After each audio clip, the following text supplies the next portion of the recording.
In this video, the erosion of our society, civil liberties. I hadn't intended to go down this road. I was just going to share knowledge and information about property and everything connected with property. But going by the questions that I have received over the last few weeks and months, the issues that many of you are facing, and the environmental factors that are affecting us individually, collectively and as a nation, I felt that there comes a time where certain things need to be said. Rest assured, I'm not going off on a political tangent for one or the other. They are all as bad as each other where I'm concerned, and I do intend to cover several different topics that individually may seem far removed from where we are, but collectively they paint a much more sinister picture. With regards to civil liberties, I'm just going to use just a quick example of something that I was aware of at the time. I was watching closely, but as always, the masses are convinced by the words of the media, and the media is a snake that speaks to us through our TVs, our radios, and now through the web. But if we say something that is unacceptable, that's a different story, isn't it?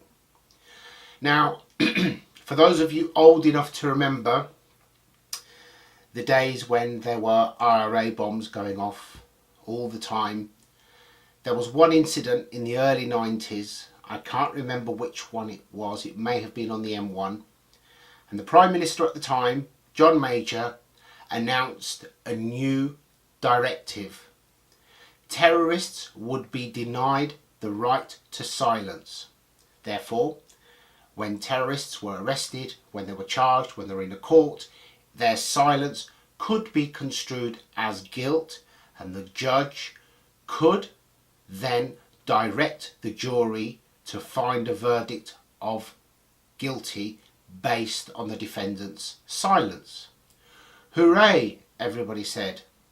Of course, understandable. Terrorism. It's not the actual particular act in itself. It is what it represented and the thin end of the wedge. Because not long after, I believe 1994, with the Criminal Act or whatever it was called at the time, one small change of word changed things for everyone, and that was from the denial of terrorists' right to silence to the denial of criminals' right to silence.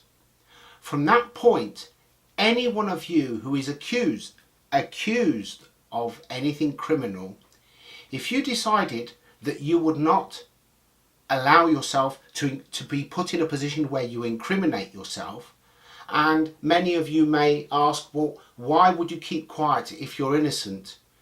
Well, let me put it a different way. Perhaps you may choose to be quiet so that you prevent the police from putting words in your mouth. Perhaps, if you had that point of view. Regardless, that one word changed things dramatically. There was one other factor in the 90s that completed the revolution. Many of you may not have considered this at the time. I hope that more of you had, because it's so sinister that even today I can't believe that people are not actually up in arms about it. And that's the speed camera. Because it's not about speed, it's not about slowing speed or anything like that. It is the legal precedent that it introduced. With the introduction of the speed camera, for the first time since the Magna Carta in this country, we went from being innocent till proven guilty to guilty till proven innocent. These three things alone, less than a decade, maybe even actually thinking about it, probably 5 or 6 years.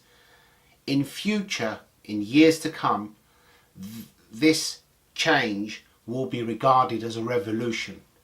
That is, of course, in years to come, if we are allowed to even speak about it, which leads on to something completely different. Remember this one small piece of the puzzle, and I will cover other fundamental changes that all go hand in hand. As I see it, these are not the acts of a democratic government who is protecting its people, because they're always protecting us, aren't they? These are the tentacles of a monster that seeks to mute our voices and dictate by fear.